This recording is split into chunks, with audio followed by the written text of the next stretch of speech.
by going and finding community partners, fundraising, things of that sort. It kind of makes it very real for them.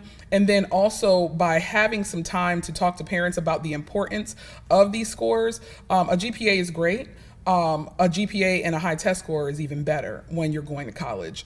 The test score is something that can make or break scholarship money. And I think that when we pose that message to parents, then we start to see a lot more backing at home, because when they know that money can come out of it, a lot of time my parents will really push that practice at night and at home on a daily basis. We recommend 5 to 10 questions a night for our students so that they can be prepared. And over time, as you can see, from a freshman year to a junior year, if you're doing 5 to 10 questions from College Board or ACT, you're probably going to be much better prepared for the assessment in the end. So overall, those are just a few strategies. I think that's basically what I have. Can you, Sure. there's a section, let me go to this particular section. Mm-hmm. See if we can give some insight. This is school details. Mm-hmm. So background on your school, so they understand what kind of school you're coming from. And I'm gonna go into trend. Yes. Data table, because the bar graph doesn't give you the numbers. So in going to data, if you could just speak to what's in your school. Absolutely. We are, as you can see, close to 85% African American Black, non-Hispanic. We do have close to 6% Hispanic students, and then we do have a small population of students who actually came from Asia, who are choosing to attend our school. I think we have maybe about 5 of them, 5 students who have come from Asia who attend our school. And once again, economically disadvantaged, 100%. So as a city, the city of Cleveland, the percentage of economically disadvantaged students is so high that it is 100%, and it's recognized by the state. There is a very small percentage of students, and when I say small, probably less than 1% in the city that do not qualify for free or reduced lunch. So we are considered a 100% free or reduced lunch city.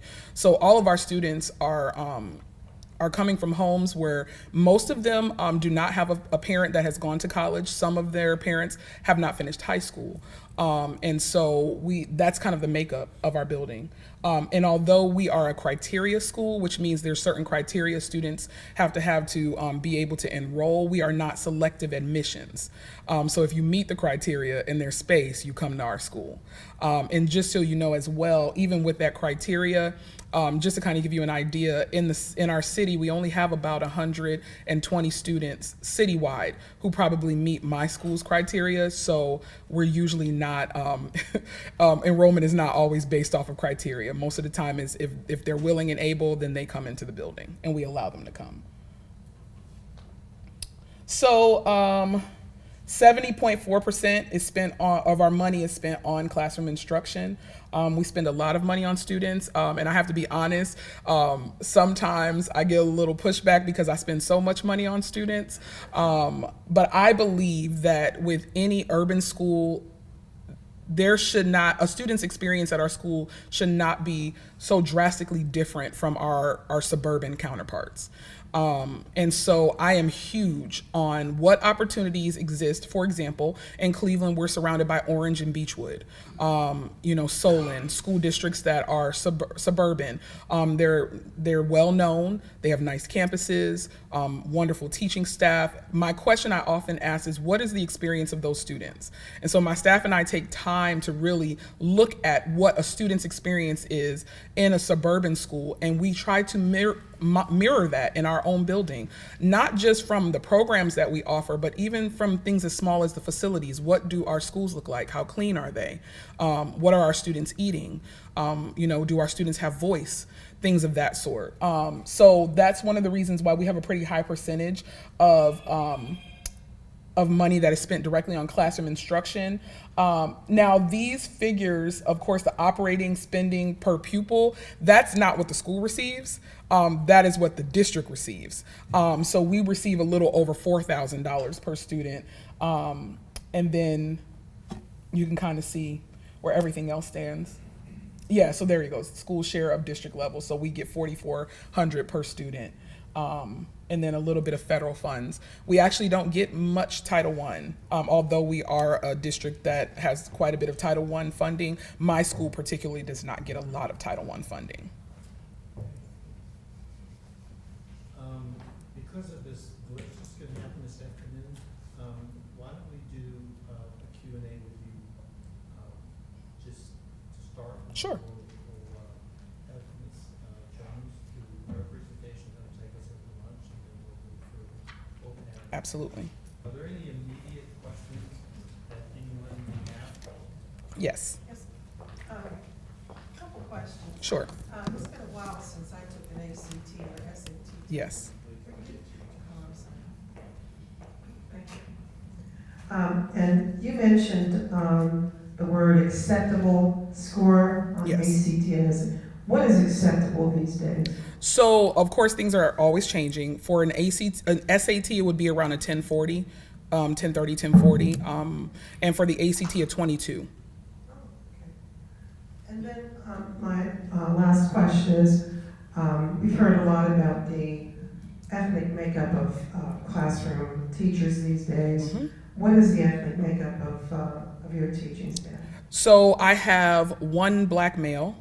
And I also have a black male dean, but the majority of my staff are white female teachers.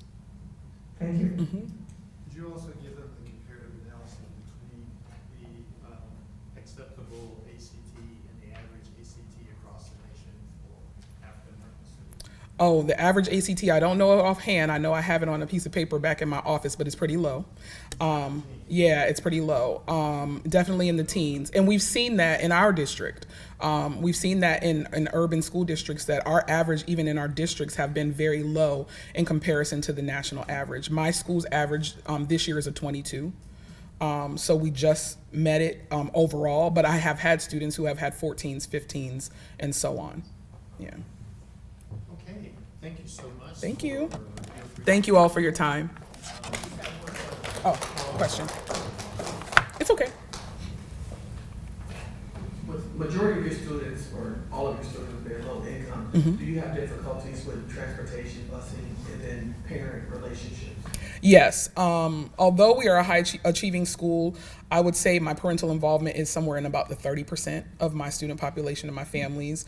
And as far as transportation goes, with the city of Cleveland, any student that lives in Cleveland, they receive a bus pass so they can use public transportation to get to school. I do see with transportation, one of the biggest issues we have is that it's not always reliable. So we are all often dealing with students who are getting to school late, who are not coming, things of that sort as a result of that transportation. And that's very different from what I'm used to in Virginia because we have school buses. So yeah, very different. Any other questions? Got a few more.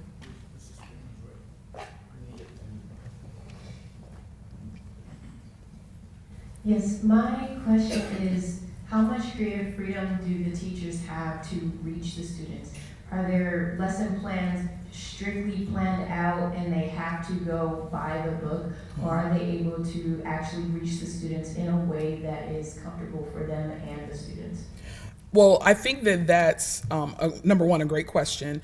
For my building, because I know that I have the very best in front of students, I give them that creative freedom, and they get the results. So I'm not that micromanaging type of a principal. I trust the professional to be the professional, and I think that's one of the benefits of having high performing teachers is that you can trust them to do that. So for example, I have some teachers where you may walk into a classroom and kids will be sitting on the floor in beanbags learning.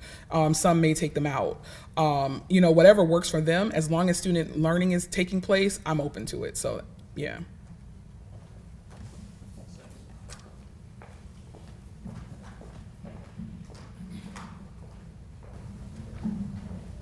I have two questions. Sure. First question is, can you talk a little bit more about how students are able to go to your institution? Mm-hmm. And second question is, you talked about that transformation early on. What one or two factors help to make that transformation come about? Absolutely.